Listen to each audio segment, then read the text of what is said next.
Honorable Ministers of State in the Ministry of Education and Sports, the Chairperson and members of the Education and Sports Committee of Parliament, the Chairperson of Education Service Commission, the Permanent Secretary and your team, the UNEB family present here today, distinguished ladies and gentlemen, good afternoon to you all and happy and blessed New Year. Now let me begin by thanking God as always. Let's thank God and praise Him for the gift of life and for a new year, 2026, and for having taken us through an election season in peace with a victory at the end of it all. Today, we are releasing the results of the 2025 primary leaving examination, the first in the schedule of results of examinations that UNEB is by law mandated to administer. Most of the candidates are the products of the universal primary education, as you all know, a program put in place by the NRM government 30 years ago. Since the inception of UPE, hundreds of thousands of our children who would otherwise have not had education due to challenges of school fees have been able to complete primary school cycle. With the renewal of the mandate now of the NRM government by the people of Uganda, UPE shall continue to play its role in expanding access to basic education for all. The commitment is to have all children attend primary education for free. That's the commitment government is going to have to make sure it really happens. That is, without paying any school fees. Because completely free UPE is both an opportunity and a platform for all children in our homeland to receive foundational learning that primary education is supposed to give. So I take this opportunity to thank the people of Uganda for the overwhelming vote of confidence in the NRM government to guide our homeland on the steady path of socio-economic transformation and a qualitative leap into high middle-class status that we're looking forward to. Now, as we celebrate PLE, we must also observe a moment of silence in honor of Honorable Geraldine Bitamazire, the former Minister of Education and UPE. If it's okay with you, please stand up and let's remember Geraldine Bitamazire. May God rest her soul in eternal peace. Please sit down. I now applaud the increase in numbers of children, as you just heard from Mr. Long. The children completing the primary education cycle and the fact that dropout rate is reducing. This is an indication that more children who started primary 1 in the 2025 primary 7 cohort remain in school to the end of the cycle.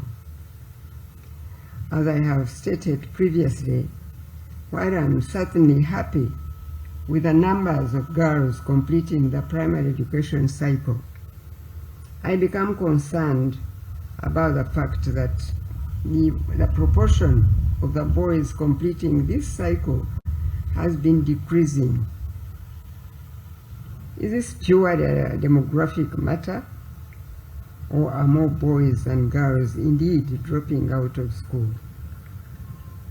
Either way, it is important that we establish an evidence-based explanation for this trend. As you heard Mr. Gong say, talking about the inmates taking examinations, that most criminals are men. I don't know whether any parent wants to take that news as news for our country or good news at all. We want all our children to have all the blessings that we want our education to provide, or our government to strive to give to all our children. I am pleased, though, that our children with various forms of special education needs have been in school and were able to sit for PLE. As can be seen from the statistics that UNEB has provided, when the right environment is provided, these children perform as well as those without disabilities. Therefore, this shows that the government's policy on inclusivity and equitable education is bearing good fruit. We must also continue to applaud Uganda Prison Service for providing the inmates an opportunity to further their education as they serve their sentences. I firmly believe, as I'm sure others do, that giving this opportunity is an impactful way of rehabilitating the inmates. The education they acquire should enable them to integrate back into society easily and more profitably and reform into better citizens. The results indicate that more learners passed in Division 1 compared with the 2024 PLE cycle. This is a good development, a very good development. Although the overall proportion of learners that passed slightly declined when compared with the previous PLE results of 2024, what is of essence is that in absolute numbers, more children passed their PLE in 2025. As a government, our investments in establishing additional seed secondary schools in recent years has created room to absorb more learners that are transitioning from primary education to O-level.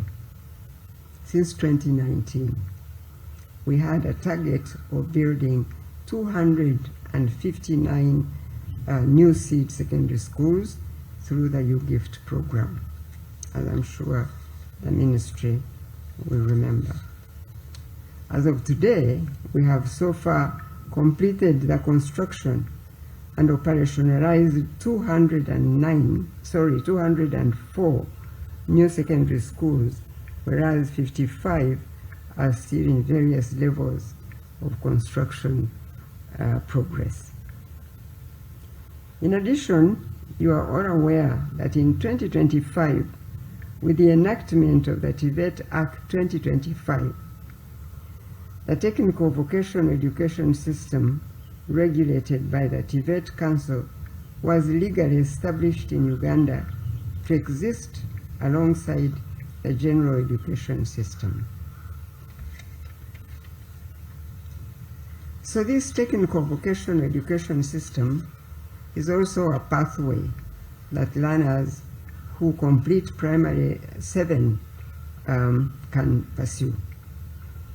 The government has 42 community polytechnics in addition to about 100 privately owned community polytechnics that can also absorb learners from primary 7. The study duration in community polytechnics is 3 years, upon which the successful trainee is awarded a community polytechnic certificate that is equivalent to completion of O-level. Therefore, I like to remind learners who may not transition to either O-level or the vocational education path to take heart and repeat primary 7 so that you get an end of primary education cycle certificate as evidence of attainment of basic competencies. I note that UNEB, just like it was done for the 2024 PLE results, has looked at whether learners had attained mastery of knowledge and skills in the subjects they studied. More detailed analysis has been done on achievements at the various grade levels as well. This is appreciated because we can then understand better the meaning of the grades that our learners attain.